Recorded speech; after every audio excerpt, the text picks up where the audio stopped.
Hello, everyone. Hi, thank you so much for coming. My name is Harper Montgomery. I'm the director of the Hunter College Art Galleries and a professor of art history here at Hunter. And it is my great pleasure to have the honor to introduce our speaker tonight, Andrea Blum.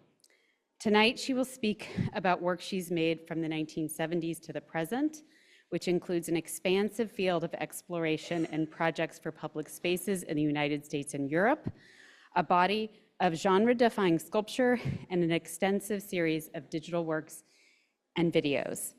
In all of her work, Blum has explored uncanny relationships between the worlds of the social political on the one hand and the private and psychological on the other. She has examined relationships between nature and non-nature, between the human and the animal, and the digital and the real, raising provocative questions about how contemporary life is structured by fiction and how reality is lived through images. Making work that falls between art and architecture, Blum has moved amongst forms that include sculpture, design, drawing. Her commissioned works are far too numerous to name here. They include a recreational pier in New York City, a public park in Philadelphia, and in France, living spaces, a library, a cafe. At the 51st Venice Biennial, she created an outdoor station for the distribution of water. Projects that all speak to the enormous generosity and insistent non-conformity of her work. Blum's projects have been shown widely in museums and galleries in Europe, including the Kunsthaus Basel, La Conserva Centro de Arte Contemporáneo in Spain, Le Cresset Center for Contemporary Art in France, among many other venues. She has received fellowships from the Guggenheim Foundation, the Graham Foundation, the S.J. Weiler Fund, Art Matters, and the National Endowment for the Arts, among many others. In 2005, she was named Chevalier Order of the Arts and Letters by the French Ministry of Culture to acknowledge her considerable contributions to French cultural life. So it is an honor to have you here speaking with us. I am also going to introduce Jenny Jaski, who after Andrea speaks, Jenny will join her on the stage or on the table, at the table for conversation. Jenny Jaski is the curator of the exhibition downstairs, and she is the chief curator and director of Arts Awards at the American Academy of Arts and Letters. She has written widely about contemporary art, including books on Carolee Schneemann, Pierre Hoig, and Ian Chang. Jaski is the director, or was the director, of the Artists Institute at Hunter College from 2012 to 2022. She is also a contributor to the forthcoming book on Andrea, which is available for pre-order, this is my pitch, at the table at the back of the room, and can also be pre-ordered on the Hunter College Art Gallery website.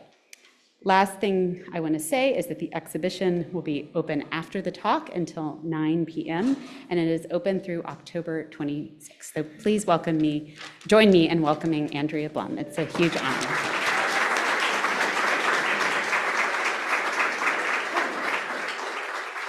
Well, this is a little intimidating, seeing all my friends in this one room. I hope I do you justice. I thought I'd give a little backstory just to bring you up to date. I'm not going to talk about the show downstairs. Jenny and I will discuss it, but there are just a bunch of images I'm going to pass through fairly quickly. If there's a question, please just stop me and ask me. Okay. I began exhibiting my work in the mid-70s while still in graduate school at the Art Institute of Chicago. Post-minimalism, feminism, conceptual and post-conceptual art had taken hold in different ways in different parts of the country, and the art world was becoming more international. At the same time, the Vietnam War had just ended, the economy of the US post-Nixon was in a complete downturn, and cities across the US were in a financial crisis. The discarded urban debris, a product of urban neglect, became my material of choice and fit with my burgeoning aesthetic and economic situation. The hunt and gather method of decision-making, facilitated by owning a van, enabled me to fill my live-work studio with a medley of construction materials that I ushered from place to place for various installations. In 1978, I returned to New York. My interest in architecture led me to look for a job at the Institute for Architecture and Urban Studies, which at the time was an international hotbed of critical thinking. The Institute was a place for exhibitions, publications, and screenings where architecture and cultural production merged under the newly coined rubric postmodernism. I worked part-time as a receptionist for 13 months and left when I got my first of many adjunct teaching jobs before landing a full-time position at Hunter. I think it's around 1990. It feels longer. By the mid-'80s, quite by accident, I began making art in public space. Having always worked in a temporal way, I was initially hesitant and questioned the idea of permanence, but found that addressing the complexity of civic space was something that plugged into my interest in blurring the dividing line between life and art, an interest that had begun a decade before. At the same time, the public art world ran parallel to the world, to what was considered the mainstream world of art. And unlike the latter, women artists were at the helm, predating social practice by more than 30 years. By the early 90s, opportunities arose for me to work in Europe, where the division of art worlds was not as polarized, and the concept of public space had a more open definition. I became interested in exhibition design, mobility, and ways of living, and wanted to make exhibitions that would intermix those interests. For the next 2 decades, I built projects for Parks, Plazas, University, and various exhibition venues. I continued to resist the ubiquitous label of being a public artist and eventually lost interest in working in public space when I felt that the community wanted solutions to problems beyond the scope of what an artwork of mine could do. My work has always fallen between categories. What attracts me to it and often frustrates me as well. I give myself problems to solve, and invariably the solutions end up in that in-between zone outside of classification. So, how do I do this?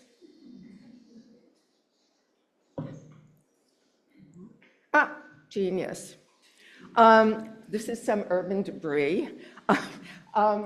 I would carry these cinder blocks, seriously, no wonder I have a bad back, from location to location and install these temporary installations, Renaissance Society, the University Museum in Iowa City, the MCA in Chicago, in my studio in Chicago, Vassar College, and so I did this for several years, and when I moved back to New York, I was given a project to do a piece in the courtyard of the Hudson River Museum.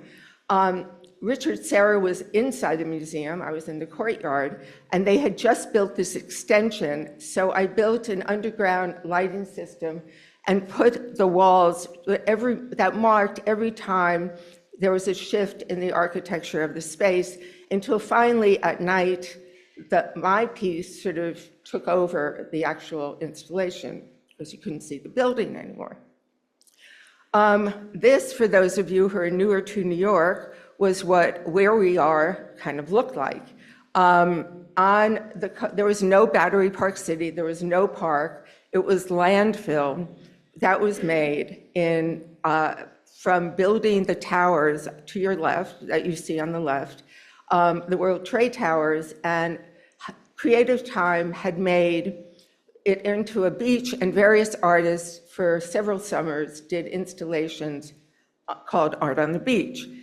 In the background, you see 2 buildings being built up, and that was the first of the beginning of the changing of the city of Lower Manhattan, it's very, so anyway, so I built this underground pit, which was a room, and I conceptualized, well, this is where you eat, this is where you sleep, this is where you socialize, and Then the pits became 3 pits, the primary pits. This was at the Decortiva Museum, and the pits in the snow. And again, another place where they had a lot of outdoor work was Art Park in Lewiston, New York. And I built this project, which, as you can see, was quite enormous. And I thought, you know, this is a lot of space to take up without having any kind of social interface. So I got a project, it actually remains one of my favorite, because it was at the university in East Carolina University. This is the plan, and like every university, whenever the grounds people put in a path system, the students just go, yeah, we'll make our own. So I followed the students' path system and put it with concrete and little bench slabs that look like aspirin.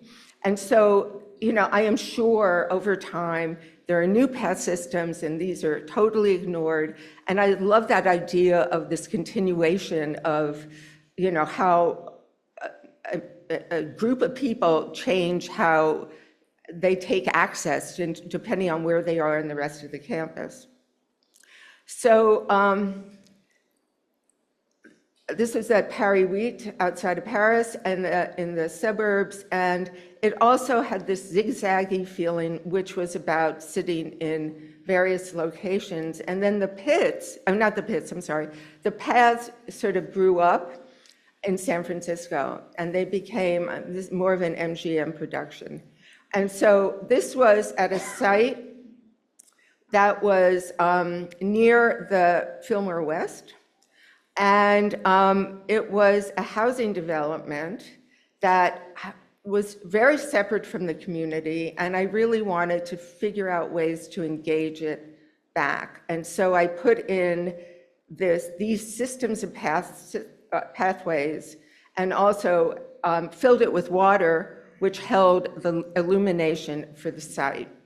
And you know, people negotiate the space. So it took up a lot of real estate, I have to say. At the same time, because, you know, what do you do in the downtime when you're not on a plane and being jet lagged or teaching at Hunter College? I've always had this other studio practice of making some kind of version of drawings. The ones downstairs are basically fill that gap, you know, when I'm not building work. And I'd done these sign paint on aluminum wall installations that also mirrored the path systems and these made up ideas about urban navigation that could be rearranged depending on what wall it would be put on. And then this is the pier that doesn't exist anymore in the East River, where again, this trying to engage where the site where it is back to the community that is attached to. And this pier was built in like the 20s, and it was a recreational pier. And I collaborated with these two architects, Cavalieri and Sultan, and they basically did the drawings for this design, which basically was a sort of makeup job, because you couldn't really do anything with the structure. But I cut a hole in the ceiling, I put in a lighting system, I sort of displaced the mapping system into the platform, both on the pier and behind the pier, and like that. Livonia, Michigan, places where I'm sure you've never been, near Detroit. And I look at this piece and I'm thinking, God, that was so much concrete. Anyway, the City Hall was that gold building in the background, and I took the template of the City Hall and I sort of pushed it underground to become a more social space for the community. And so I used it to basically make the form for what would be the underground space.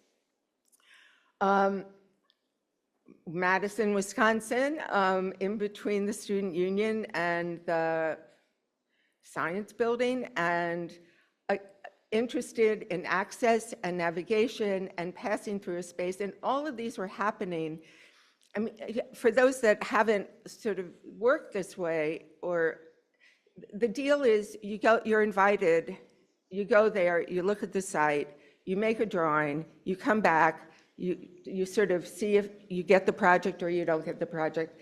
And then it's like back and forth for a period of about 2 years, meeting with contractors, meeting engineers, concrete samples, lighting samples, and it's like a lot of footwork, and that's the part I love about it. I mean, I love picking the bolts. I love doing color samples. So, so there was a lot of jet lag and travel during these years. And this is at Dayton, Ohio, where I made a bus stop and also an access to an overlook to the city of Dayton. And so each project, I tried to conform to the site, and I tried to conform to the needs of the site or of the neighborhood, and I put in my own thing. And so then I started working in Europe, and this was obviously the scale really shifted. And there was this, in Rouen, there was a new metro system, or actually, it wasn't underground, I think it was all above ground. And there were a number of artists, and everyone was given a post. And you had to figure out what you want to do with the post. Olivier Mosset did a Duchamp star on the top of it because that's where Duchamp was from. And I built this little sort of camouflage bus stop or metro stop. This project, I collaborated with Dennis Adams, and this was, again, this is a historic photograph. I mean, it's a great photograph, he took it, where Battery Park City didn't exist, and the World Trade Tower, the financial center didn't exist. And there was a big exhibition, and they invited some artists to do projects, and we did a bus station. And so this is what we did. And it's hard to imagine a place not being there, like what it was or what was, nothing was there, and then all of a sudden, we're all used to having a lot there, but it was just the beginning of the buildup, and this is the late 80s. The image is of a Soweto funeral that was taking place. There were a lot of riots, and a lot of it had to do with money and finances, and this was for the financial district, and so we put that image in the lightbox. Another collaboration were newsstands with Ken Kaplan and Ted Kruger with the Public Art Fund, and first we decided to separate the news vendor, and it's funny because there are no newspapers anymore, and then we decided to get rid of the news vendor altogether and just have these newspaper boxes. We had a really great time, and we drank a lot of scotch, and but we really had a great time. And then I did this project in Southern California, and it really almost killed me. And I decided, for a million different reasons, and I decided, what am I doing? This is like, it's getting away from me, and I don't want to make work at this kind of magnitude. It really didn't interest me. So this is one of the last pieces I did because it just got too pretty, and I wasn't interested in pretty. And even though it functioned well, they eventually took it down, but that's a whole other story. But so I started to wean myself off of these projects. At General Mills in Minneapolis, they also have this amazing art collection on the grounds. And what I did, there was an H formation. And on one side of the H, there was an opening in which here are these, the pavilions you see there. And these pavilions were basically the inside office space that I extracted from the building and turned into outside pavilions, which eventually became smoking pavilions. And then on the other side was the corporate boardroom, where the back of the chairs were mirrored. So the image on the right, you see it was kind of cool. I mean, because you got to see everything around you behind you. So there was a lot of behind observation. And I think the project that I did with Dennis was really very influential for me, because I started thinking about information, and that my work was lacking specific or scaling down how much like sort of the individual interface with an architectural system. And this project was in northern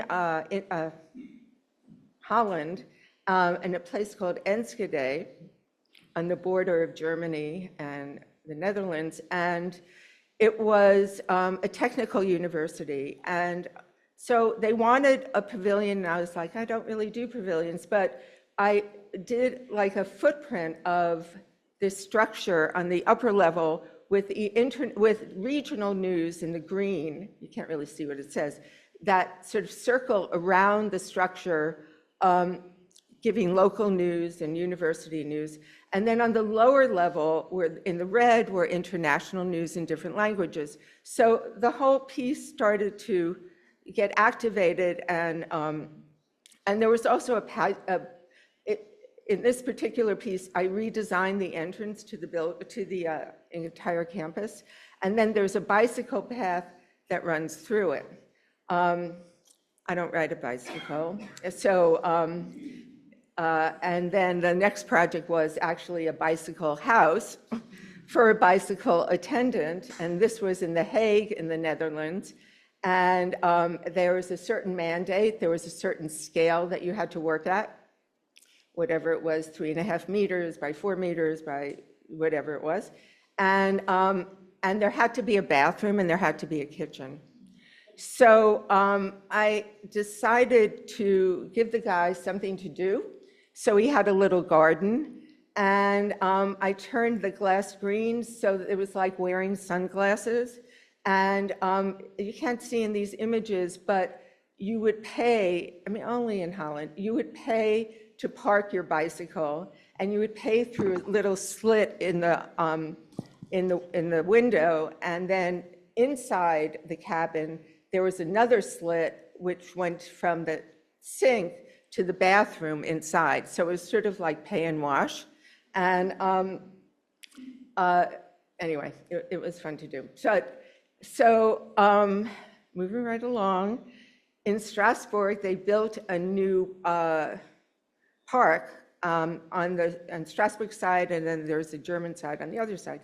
And I wanted to do drink and sleep. So I did these chaise lounges in concrete and these drinking fountains where multiple people could drink at the same time. This evolved into the project I did at Venice. And the thing about this project was the year before, this was 2005. In 2003, there was a drought and there was no water and people were dying. It was really, really hot. And I thought, you know, I mean, everyone has these plastic bottles, like myself, and it would be great to do something where you could refill your bottle, right? So this would be a site you could do it, and you could lie and sort of, you know, hang out and get close, more intimate or less intimate with the person next to you, and or take a nap. And so with this piece, you could flip the benches, maybe you see it better here, back and forth, so you could have the choice of being more social or less social. And at the same time, there are drinking fountains with 3 spouts. So I'm really interested in body language, and you know, the fact that you're lying next to a stranger, which is both, I think, kind of erotic, and it's also kind of embarrassing at times, that and also drinking and bending over and drinking sort of behind someone's head. It's just sort of I got into it. And then the plants were very aromatic plants, and it was actually a very lush, very beautiful location. And you could refill your bottles and you could hang out. That got moved to Luxembourg. and became the outdoor cafe for the Moudon Museum in Luxembourg. So I didn't have to worry about storing that.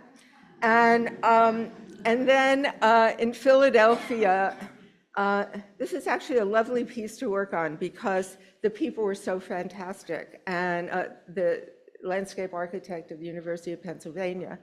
And it was a site that was on the border of the university and the city, and they wanted to figure out a way to, like, how do you negotiate this separation? So, and it was, pretty big. And so I basically made it transparent and, or I don't know, see-through. And it was perforated steel. And there was a lighting component that was never very good. But and then like in 2018, they said, oh, we're going to build a building. You have to move it down the street. I mean, literally across the street. So because this building, this project was like a tinker toy, and it was actually more fun to just like re-site it. I think it kind of works better, and down the street. And you see the city of Philadelphia behind you. And again, it's sort of an outdoor social space, and it was autumn and it was very pretty. And so now the scale starts to get, the work starts to differ. And I'd done this project really a long time ago. It was the Galerie des Archives in Paris. It's the first time I worked in Paris. This is like 91 or 2 or 3, something in there.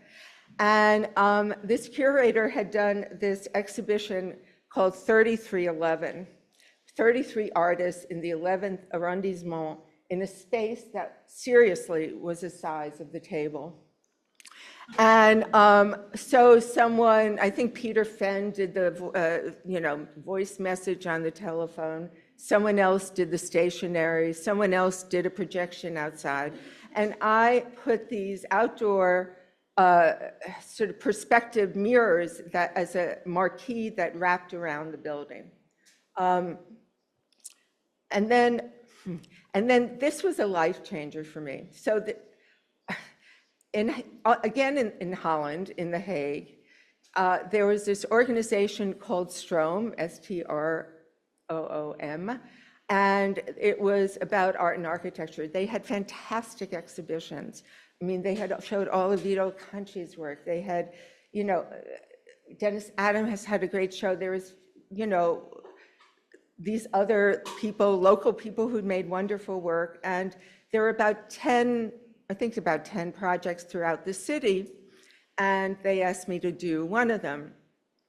And so I was really fascinated by the fact of there were two things. One in The Hague, it's one of the last panoramas in the world, and I had never been to one. And if you've been to a panorama, you sort of go upstairs, and essentially, it used to be used for advertising, like with World's Fairs, like this is where you go to another location.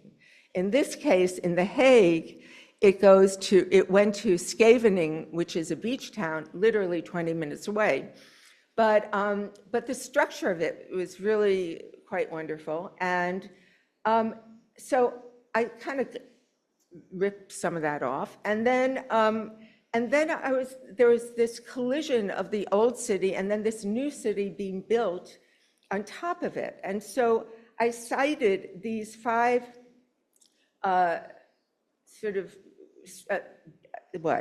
surveillance stations where the old city and the new city came together. Like this, for example, in the black and white image, there's a Rem Koolhaas dance theater that had been built. And if you looked in front of you, so you had the map above your head facing outward, and then the mirror, you look up and you see behind. So it was like a backpack, like you're carrying history like a backpack on your, and so in this case, you're looking at the old church. So this is 1750. The first image was from, I think, 1370. So there was not a lot of development. But you see, and in this particular image, that what's mirrored is the new parliament where people get tried for crimes against humanity. And that had just been built. And so here you're looking at the first statue that was ever built in The Hague while you're looking at the new history from behind. You get the picture? And then another site was in front of the Queen's house, or whatever, whatever you call it. And it was 100 years later. But what was intriguing to me was that behind, there started to be a lot of redevelopment. And in the map, it's hard to tell, but there was a lot more green area. So The Hague was becoming much more affluent until, and then this was, whenever this was, 1900, and the transit system started to be developed, and you see it behind you, but you're also seeing an Aldo Rossi building behind you. So there was a lot of a back and forth until finally, this was the last time in 1945, and the British by accident dropped a bomb, and they put in a highway. But you're seeing the development of the city in 1945 in the map. So again, this idea of information really was very important to me to share information.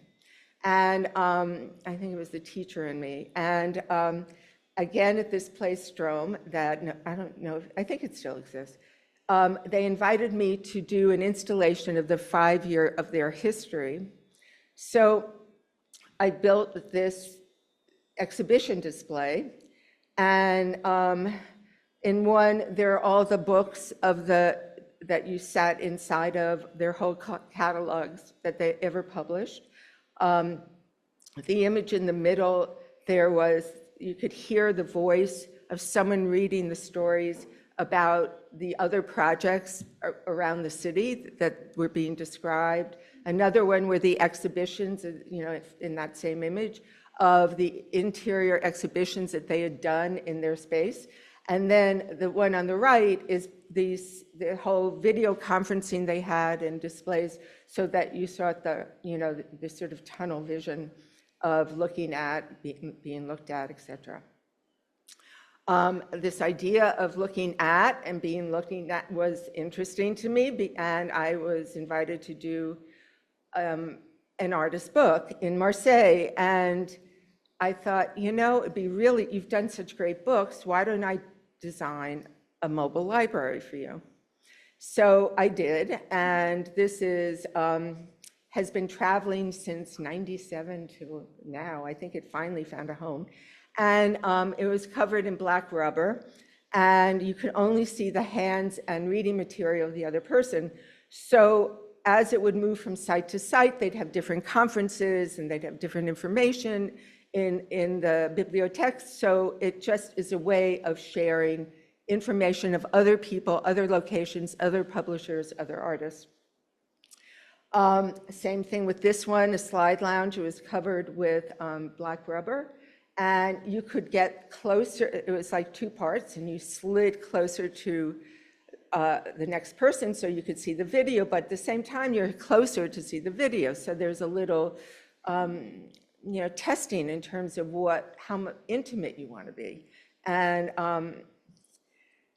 then in the Henry Moore Institute in Leeds, I had been doing a project where all these small publications like Imshoot and Bookie Wookie and all these books that I had done in another project, I brought to the Henry Moore Institute, and then did an installation with the new collection that would join their collection.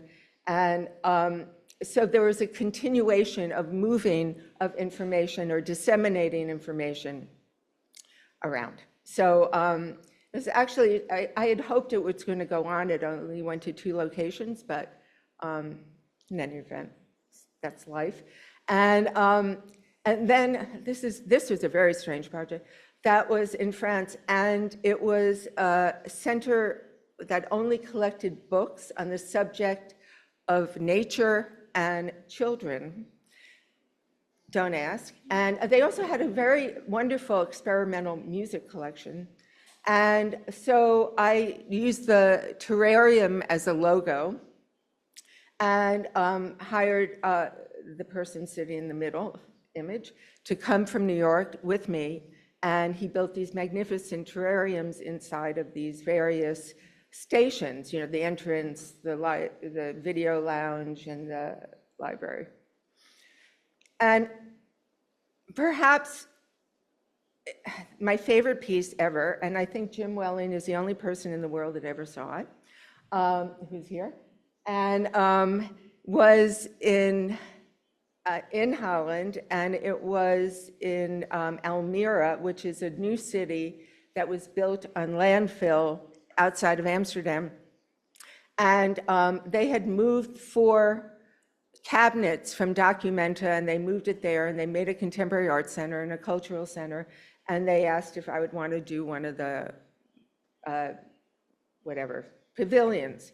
And so I built a polder inside of a polder, and which is what you see here. And you know, I used the dimensions of the actual building and sort of negotiated a pathway through based on the dimensions and, you know, what connected to what, et cetera. But the freebie was that it came in green, so I didn't have to paint it. I wouldn't have, but I was like, oh, how cool is that? And I built the polder, and it turned into a large desk. And I really love this piece, and I'm glad Jim saw it. And again, you know, housing, designing environments so that other people's work could be displayed is something that has always interested me, obviously, which you've seen. And this is, you know, something for FIAC and something for my gallery's entrance space of their gallery, and shifting gears to the more domestic space. And I know this is a lot of stuff, I'm sorry, and I'm trying to go quickly. I built this bedroom for this collector in Paris, and who was very elegant. And so I made the dresser for his clothes lucite and illuminated it. And he had a collection, and I made the room. It was kind of like a coffin, I have to admit. But it got me interested in how people live and how you change. By changing the way you live, you sort of change how you are. And I got interested in mobile, in living situations that you can actually change. And so this was a mobile home that then became a mobile home for an artist's residency, where everything that the resident would have, you'd see. It was just a skeleton. And, you know, there was a place to eat, there's a place to sleep, there's a place to be social, and a place to work. And so this idea of each person coming and reconfiguring how they want to live and doing something that's accessible for them and also exposes who they are. I mean, I'm not that nice, you know, I like to see what's going on there. Anyway, so this thing happened. And then this for sort of young adults who are mentally disabled. I'm going to skip through that. It's too much work. So, you know, okay, so that's the end of that. Forget that. So, just scaling down, and I'm not. It's going pretty quickly now. And this relates to what's downstairs. And these were the first furniture pieces that I did, and for an exhibition, and I covered them in masonite to sort of give the sense of maquette, and there's actually going to be a show at Essex Flowers that opens on Friday. That is the 4th rendition of this exhibition, and in a different format. Obviously, not all the pieces are there, but so that the object, that the furniture is also a sculpture, and the fact that it can be sat in, or used is not necessarily something that's necessary. You know, the functionality of it, I kind of don't care about, but I like that it's implied. And I feel that way about the work downstairs, which this predates. And although the work downstairs has all these natural elements to it, this work had various reflections, like the piece with body image, mirrors, see-through, where you're sort of encapsulated in your own image. And so there are more, or just something designed to showcase the upper leg or the back of the neck or the forearm of the other person, you know, these sort of erotic zones that you're building, that building this furniture that's sort of a small room or a large piece of furniture, was what came before downstairs. And I started thinking about furniture as an interesting vehicle because it's intimate, but it also is sculpture. So, and I like that double life. And these are some of the pieces that are downstairs that had a different life before. Originally, the Babel piece, which you see, had 20 canaries in it. And it was done in 2008 with the financial crisis. So the canaries were very noisy. And in the other piece, the lounge, which was totally stretched out, had a lizard or a cold-blooded animal in a vitrine as part of a love seat. I don't need to fill in the dots there. And then these images that I started making on the computer of the sort of architectural breakdown of the city. So nature, that was the first time nature came into the work. And I know nothing about it, but I do like the idea that it is not human, but it's living. And this piece was built in this courtyard of a private museum in Paris, and I really like the idea, and I feel this way about this show too, where you leave the street and you're in another zone. And in this place, which was Maison Rouge, you actually were surrounded by, you look through glass walls, you're in the vitrine, there's all these plants and birds and everything, and it sort of functions as a cafe inside. So that layering of observation has reappeared in the work, but also using it metaphorically, you know, and not just about, you know, liking birds. So I can go by there, and those two pieces you'll see downstairs, they were designed for a whole different reason. It was more like Power of 10. I don't know if some of you have seen the Corbusier film, where it's sort of, you know, 10% get further away from the picnic table or picnic blanket. And so I started using the computer both to build, I guess you have to do this, to build the structure. In this case, it's a rainbow house. Then I exploded it using a filter in the program. And I'm not technically savvy, I just like mess with it. And then the image on the right is what you see inside of that explosion. And I kind of started to like them as drawings. So these evolved from there. And here we are. I don't know if I need to do this, but these are other versions of what we end up with downstairs. And these drawings were actually the first filter drawings. And the drawings downstairs, the white ones and the black ones, are all made from computer program, the filters. Like, you know, in this particular case, it's the different wood textures. So I thought, what makes an image? And I was fascinated by this idea. And in this particular slide, it's not a slide, image, there's like different kinds of wood that become an image, that become a drawing, and that I basically have nothing to do with. It basically is part of the program that I just detach from the object to deal with it as an abstraction. This was in Basel. This is another version of using the same subject matter and kind of twirling it around. And finally, I'm going to just go through there. And I did sets for the Paris Opera in 2013. And this is the oldest, this was built in 1913. It's the oldest concrete building in Paris. And this is where the Diaghilev and Nijinsky and the Rite of Spring, and there was all that brouhaha. This was the actual building. This is what it looks like inside. And I designed 5 sets for La Favorite, which was a Donizetti opera. It's a bel canto opera. It was, I think, written in 1860 or something. And, it's boy meets girl. They can't get together. She dies. But essentially, it's there's a priest. He falls in love. He's singing to the bishop, I love her. He leaves the convent or whatever.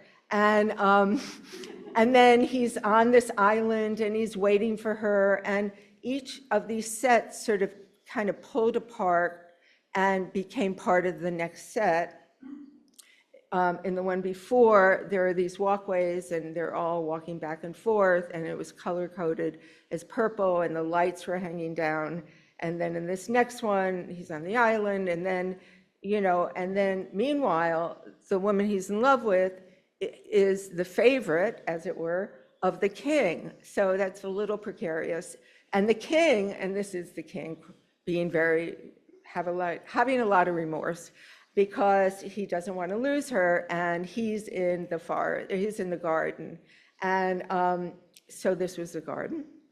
And then he's confronting her, and they're in the palace. And then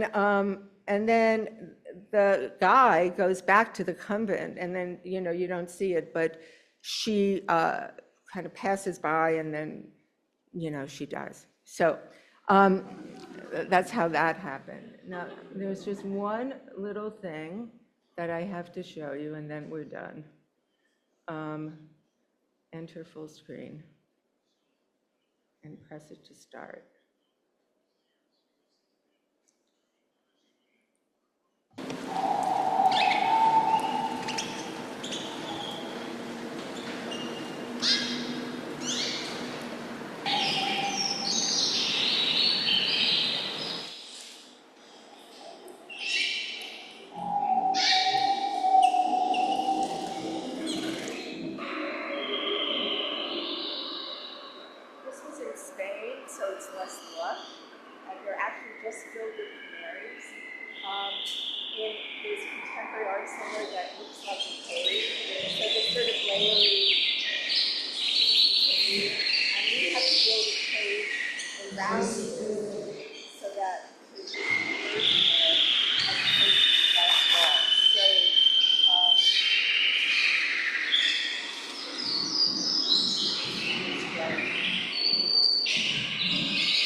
And that's the story.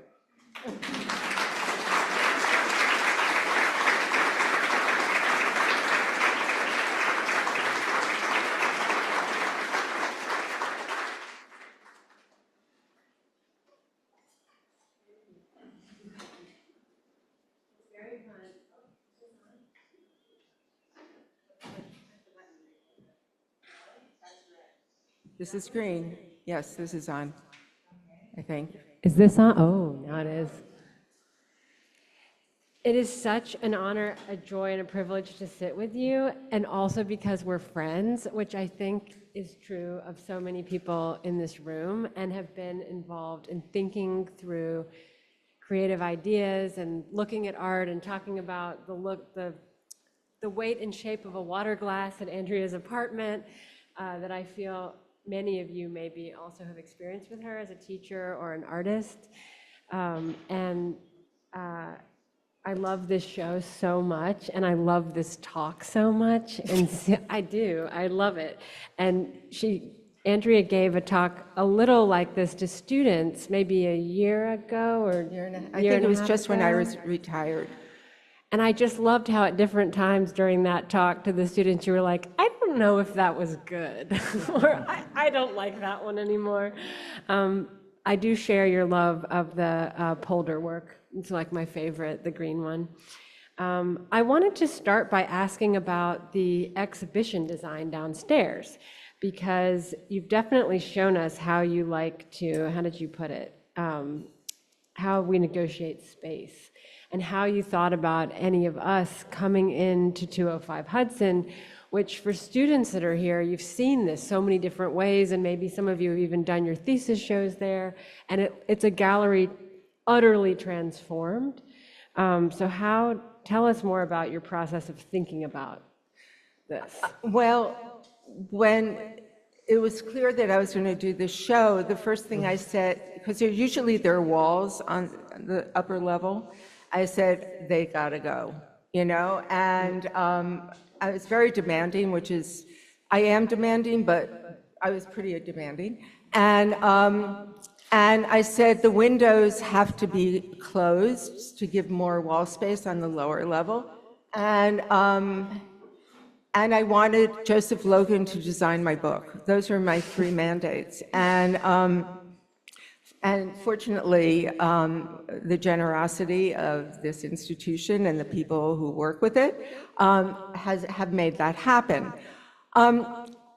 I saw it as an opportunity to think about temperature differently because there are 2 different zones, and having the upper level with those works, I wanted to kind of leave the world. I'm sure no one in this room wants to space out, into another universe, but it was really about spacing out into another realm. And I wanted to have that happen because I was feeling it with those pieces, but also I wanted the temperature and I want the ambience to be very different from the one on the lower level, which is very white and very stark, and I wanted to be very transformative.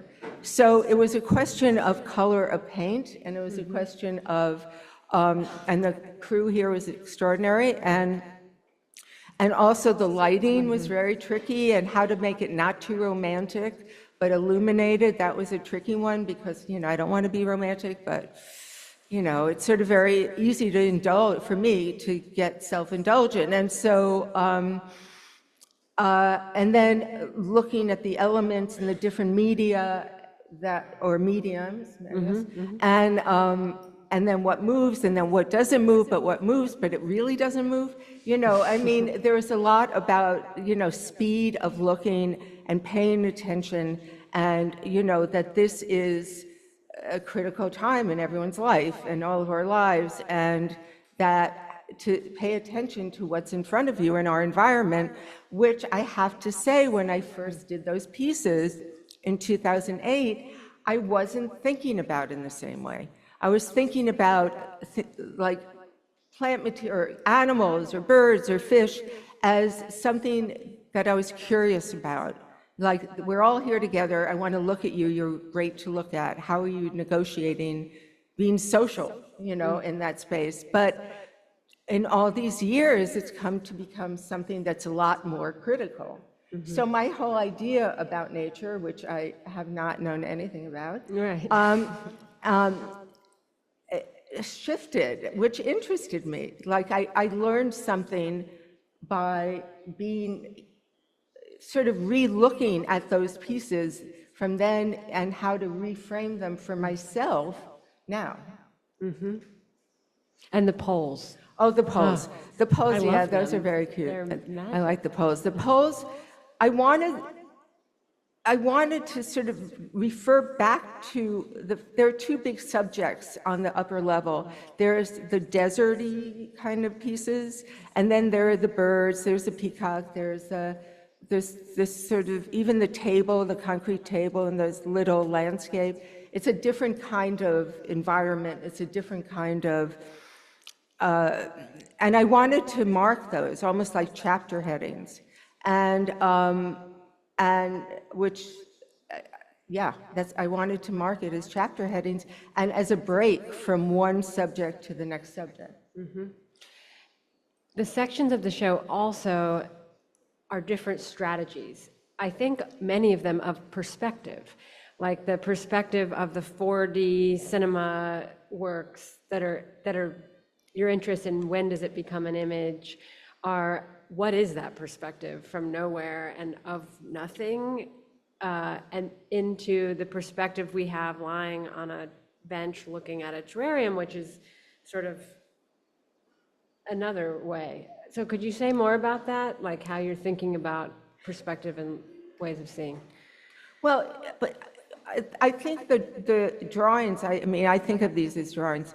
On the lower level, it's all about point of view, and wanting to see something recognizable that's basically nothing. I mean, those big white drawings, images, like the bubbly ones, which I kind of have a crush on, they're like noise in this program. It's basically nothing. So how to push this nothingness into resemble something that's familiar is how I was using the computer as this tool to manipulate. And they're very, very, in this particular program, very, there's not a lot of room to manipulate it. You know, it's changing the percentages or moving your mouse, but there's no zooming or anything like that. So,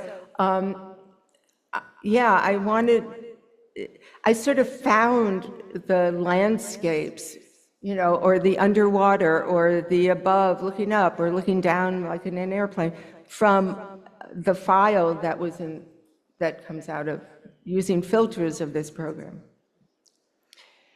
Another thing that comes up in your work, there's some tension with it between alienation and seduction.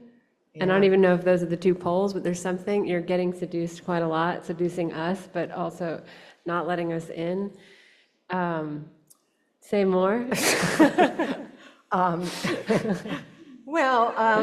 Okay.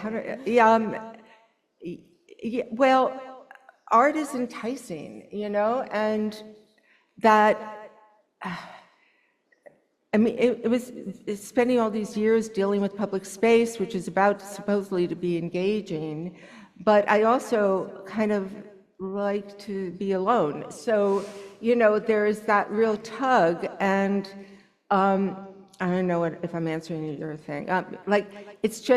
It's like seduction and avoidance at the same time. But I think that's also a personality trait. I really do. Well, speaking of personalities or ways of living, that was something else that you talked about tonight, like that you were thinking about ways of living.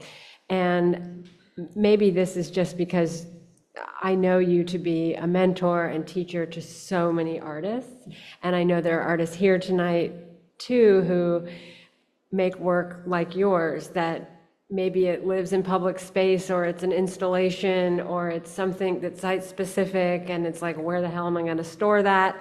But the way of being an artist is one that's not in some of the usual gallery systems in New York, for example. And I'm wondering what you might say about your way of being an artist, how you keep a studio practice going, what your studio practice is like. Well, first of all, you don't see a lot of sculpture, you know, yes. And which is sort of the good news and the bad news. I mean, it's really a pain. And but I think what made me interested in doing this show is that to really show that there's no template for making work, you know, and you can only do what you can do. And I am I'm sure many people in this room are the same way. I mean, need to do something. I'm compulsive about it.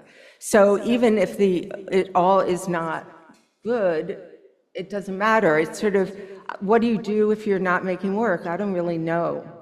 So I don't know how to answer that, except that I mean, sculpture is really a problematic situation, but it's also fantastic because you get to physically engage in a way that, or differently than you would in looking at something, you know, like whatever, pot or something, you know, that it's I like how each art form, there's a different way of engagement and a different kind of seduction that happens. So, and there are any ways, there's not one way of making work. Yeah. You know. And the room of drawings, which I love, or collages rather, that I love so much in the show, were a daily practice and still are. Well, that was COVID. That was like, I think it was one summer, I think summer of 21. I did 107 of those, and you know, I'm very, I have no technical skill. I mean, I'm very clumsy, you know, I can't do things very cleanly. And and I was just like going through my files and printing things out or finding clippings and just smushing them together and just sort of creating my own, like, I don't know, relationships. And yeah, I'm surprised. I like them too, and I'm kind of surprised that I do. And the same thing with the digital images. I don't know if you guys sort of looked at them when you come in the entrance space. There are these images that I built on the computer that are fantasy projects that don't necessarily need to be made. But it was a 2-year period. I was just, and I had done, after I had done the opera, I was like, yeah, I'm interested in tableau because that's what the opera was.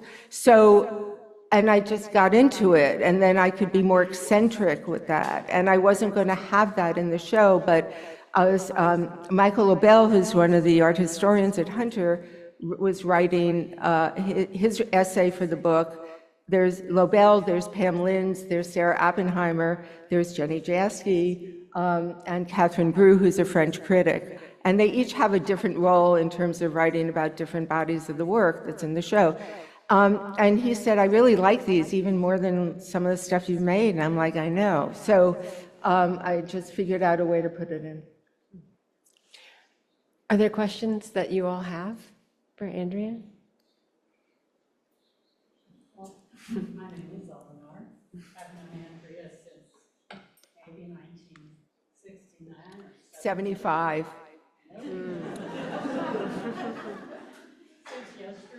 Since yesterday. But I remember the first time at the Museum of Contemporary Art in Chicago, I was watching this woman, and she was like putting together all this black dirt in the museum, making a big mound of dirt. And tonight I realized the apple doesn't fall, far from. That was just sort of still a thing in your work. You see, I think you only have one idea and you're trying to figure it out. I mean, that's where, yeah, that's good for you. No, I mean, for me, that's what it is. It's like, it keeps me going because it's like, okay, how can I make this better? And, how can I look at it from a different angle that it will be kind of interesting? But, I mean, that's why you have a daily activity, I mean, it's just it's the same idea. I mean, it's a one note, Well, keep your activity. Yeah.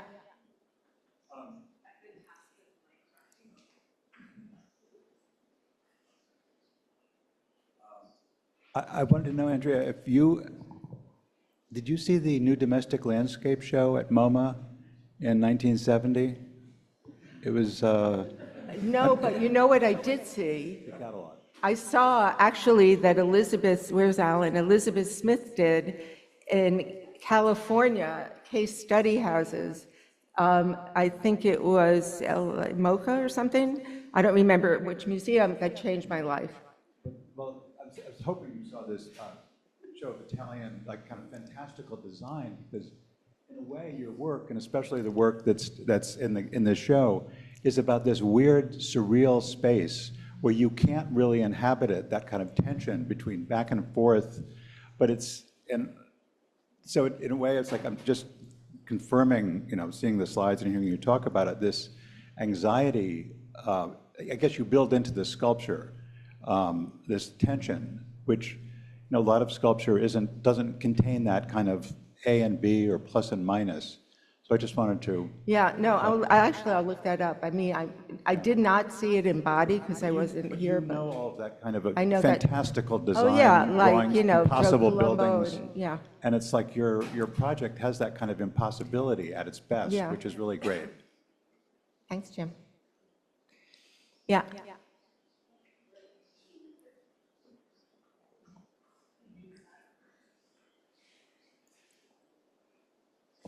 Hi.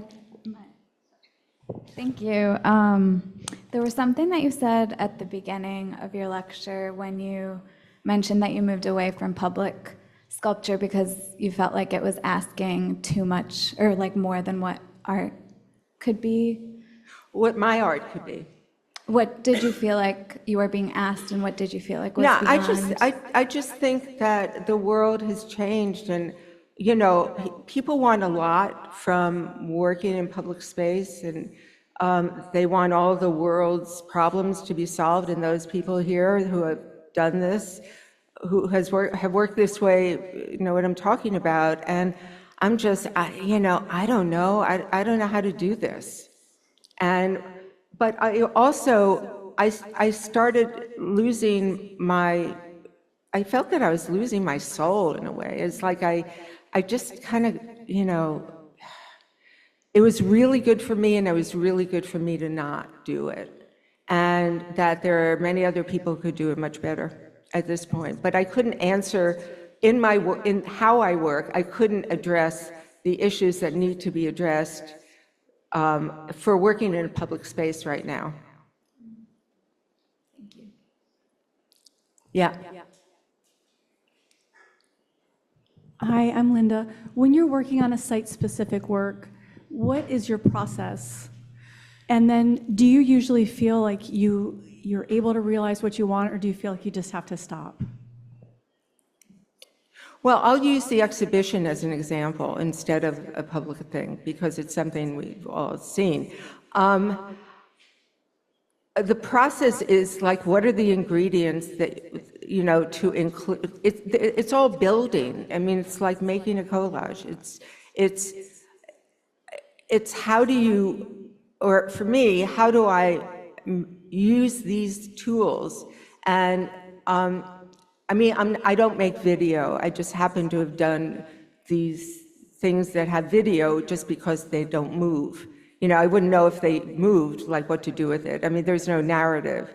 It's a sort of implied narrative or supposed narrative, but there's, that's not what I know how to do. But, it's like how do I want to negotiate a space? And that's not a really good way to answer that. The stopping, maybe the question is about the stopping, like how do I know when to stop shuffling this stuff around downstairs and that it works, Is that kind of what your question is? I don't know, but I know that for this moment, for that work, that's where I decided to stop. If I, visit these elements a year from now, I think I would stop in a different way and assemble in a different way. I know I'm not answering what you're asking, but I don't know.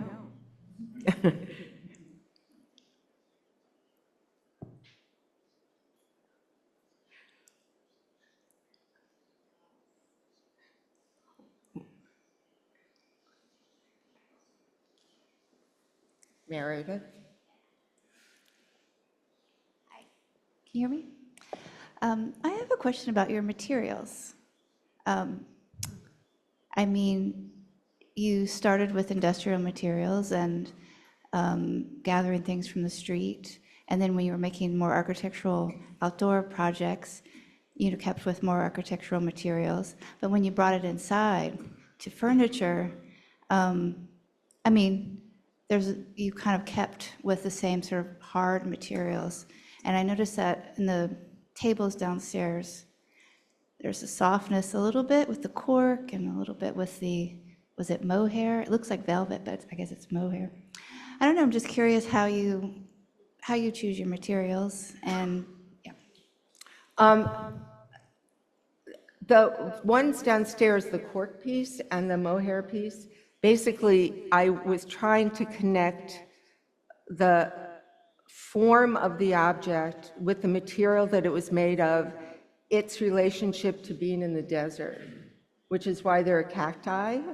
And like, how do these plants get reinterpreted in this other material and this other form?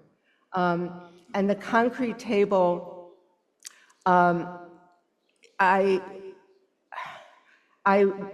wanted a cantilever because I'd never done that, and I wanted that kind of weight, and it also is a fancier kind of concrete than what I had ever worked with, and but I also wanted the contrast with this sort of fanciful landscape in this vitrine.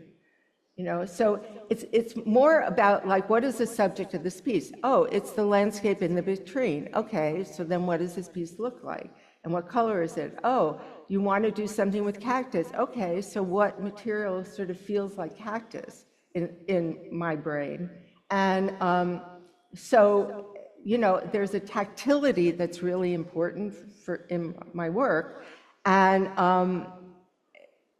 that I wanted to have some kind of correlation. Yeah. Say it loud enough, Medri. I'm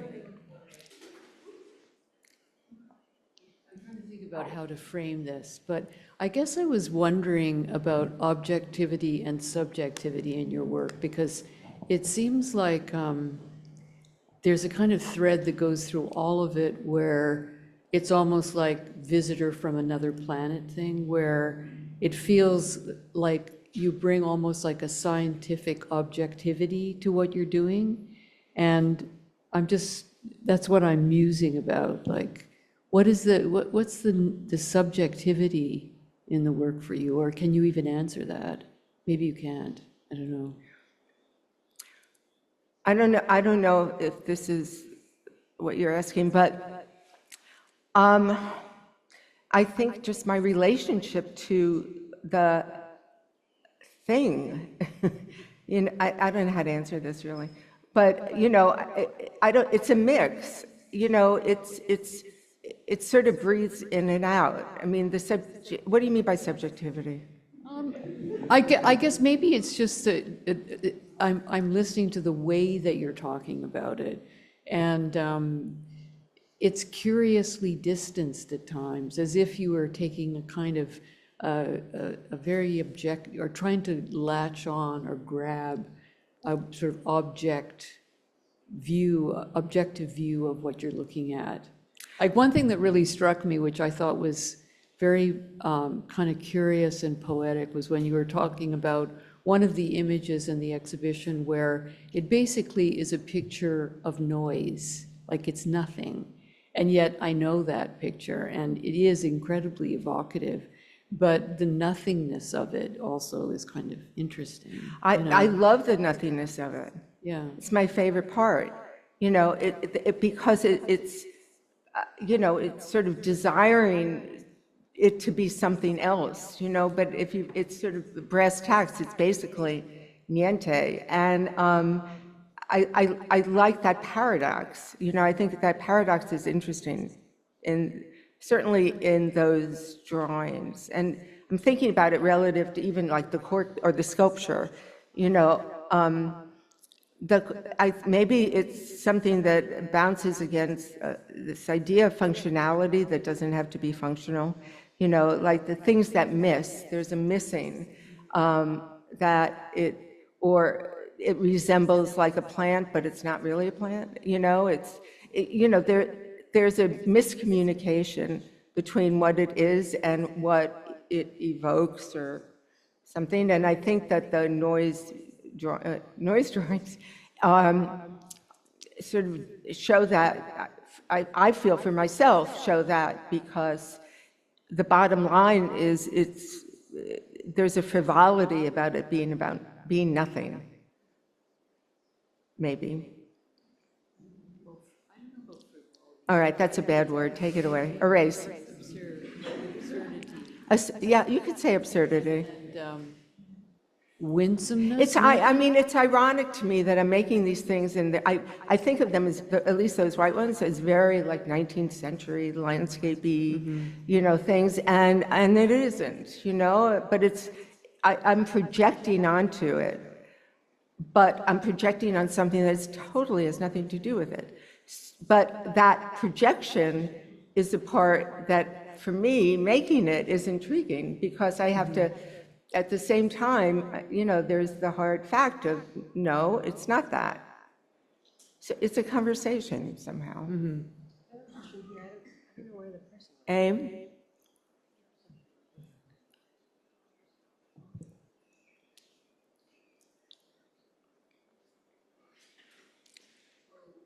I just think that's so interesting and so key to what you just said, because it made me realize that I don't think, like you said in the beginning, I'm partly making a picture, but I don't think it's a picture at all. I think it's the opposite of a picture. It's an abstraction. And the way that it felt the most poignant towards what you were just saying was how you started with underground, dark cellars and spaces that are invisible and are completely concealed and mysterious. And it was like, what you just said, I thought was so beautiful, because it was like how you began in the part of the ground that we absolutely cannot see and cannot, it is concealed. And so then I just thought all of your work, after you just said that, was about concealment and revealing and revelation. And really, in a way, in a really deep way, that's what abstraction is about. So it sort of isn't a picture, I think. It's an image. I didn't say picture. I think it was an image. I thought you said a picture, but I think it's not even an image. It's a translation into the nothingness. Yeah, it's a translation, for sure. Yeah. But even, I just sort of dawned on me when you're talking about the pits, as it's a point of view, right? That witnessing that work of looking down is a point of view. And as Jenny was talking a minute ago about the point of view in all these images on the ground floor, are different points of view, which I guess is, a shtick, But it's kind of like also why there's birds who can't speak English and we don't know what they're saying, and there's things that you don't see it, you hear it, and then things are reversed into a not view, and the view would be from the point of view of somebody who cannot see. And so the really transition between the something and the nothing in the work is I feel like maybe, I was wondering if that's the moment when you couldn't really be a public artist anymore, because it's so private.